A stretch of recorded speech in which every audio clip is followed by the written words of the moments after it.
Hey guys, it's Nick and thanks for tuning into a Mordheim tactics video, and in this video I'm going to be discussing buying and selling of Weirdstone. So I'll go into how it works and then my thoughts and preferences and strategies with it. And this is one of my more favorite parts of the game. I love playing the game itself, but the fact that there's this element of buying and selling and upkeep and exploration and die roll is really cool. So let's just go over how the exploration works. So we have this exploration chart, and I've taken this from the uh, Mordheim PDF. I believe this is where I found this one. And essentially, for each hero that survived the game, you're going to roll a die. So your goal is to get as many heroes as possible. Warbands that can start with 6, I encourage you to get 6 heroes. Those warbands end up ramping up quicker, like Skaven and Human Mercenaries. So it's kind of a little unbalanced in the big picture where some warbands get more heroes than others. Some Elven warbands can only have 4 heroes, maybe 5, so they start a little bit behind. But you're going to want to save as many heroes as possible, and if they survive, you're going to roll dice for them at the end of the game. Also, don't forget the winner gets an extra die. So you're going to roll up your dice. Let's say, for example, we have 5 die, and we roll it up, and we score a 15. Well, that means, according to this chart, you get 3 Weirdstone shards, and you'll notate that down your army roster, like your loot bin or whatever you have on your list, and you're going to now go over to this chart to the right. And this is the upkeep chart. This is what is going to tell you how much you're going to get per shard that you sell. So let's say we have these 3 Weirdstone. Let's say at this point our warband is 6 guys. So I could sell all 3 shards for 70, 2 for 55, or 1 for 40, and it comes into this element of figuring out what's worth it.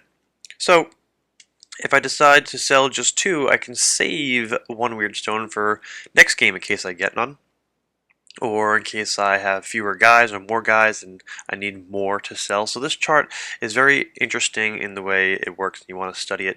It also will help you decide how big you want your warband to be and how quickly you want it to grow.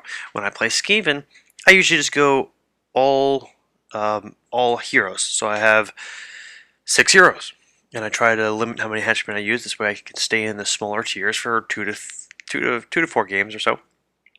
And I want to make sure that I've got the least amount of guys so I can get the most amount of gold crowns per Weirdstone that I sell. So this chart also helps me decide how many henchmen to buy when. So when I'm running my 6 heroes, I want to make sure that when it's time to buy henchmen, I have enough gold saved up to get 3. This way I max out the 7 to 9 tier. This way I buy, 3 giant rats or 3 slave rats or clan rats or whatever they are. So now my warband goes from 6 to 9 and I'm taking full advantage of that tier. Now, it also works reversed. Let's say you have 10 guys and you want to save a Weirdstone, so potentially next game if you have a guy that dies, you drop back down to the 9 range. So it helps to not always sell your Weirdstone all right then and there for a couple of reasons. Obviously you might just want to sell them so you get gold up front, so you have gold, but obviously you can see by the chart, the further you go along in warband size and how many shards you sell, you get less gold crowns to spend. You can see it goes in intervals of 15 to start when you go from 1 to 2, and then from 3 to 4 it goes possibly to 15 or to 10, depending on where you are, and then it will never get better than 10. So the first few, 1 or 2, that's where you get the most out of it. Also, if I have, let's look at the 4 to 6 bracket. Let's say I have 2 Weirdstone. All right, I can sell 1 for 40 or 2 for 55. Well, 55, an extra 15 gold might be able to get me another henchman or some equipment I need. But next scenario, all my heroes might die and I might lose the objective and not get anything. So I might get 0 to 1 Weirdstone. And it might be worth my while saving 1. So let's say I have 2 Weirdstone. At the end of the game, I sell 1, so I get 40 gold crowns. And then the second game from there, I have none. But at least I've got 1 from the game before. So then I sell again and I got 80. So what's better? 80 over the course of 2 games or 55 over the course of 1? So you got to figure out, when's the right time to sell, when isn't, and you kind of have to predict your warband's progress. if you have a bunch of guys that just got injuries and they're going to miss the next game, it might be worth saving or selling right away. If you have a bunch of heroes that are going to miss the next game, maybe you decide, well, you know what? Let me save a Wyrd Stone or two extra in case I get nothing next game. So I always recommend having a Wyrd Stone shard or two in reserve. So I know I'm just kind of babbling about this, so I'm going to take another direction and back up a minute to the exploration chart.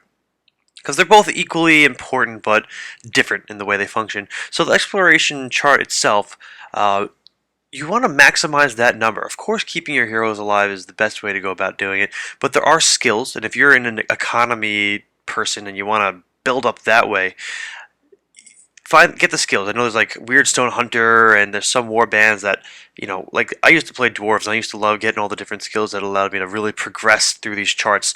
+1, -1 to die roll. You can manipulate the die rolls with certain abilities and characters so that you can reference those charts. So essentially the charts that are not here, I'm not going to post them up, you can look them up yourself. If you get doubles, triples, quadruples, quintuplets, or whatever, quintuples, septuplets, all these words I'm making up. If you get two of a kind, three of a kind, four of a kind, five of a kind, six of a kind, that makes me sound less stupid.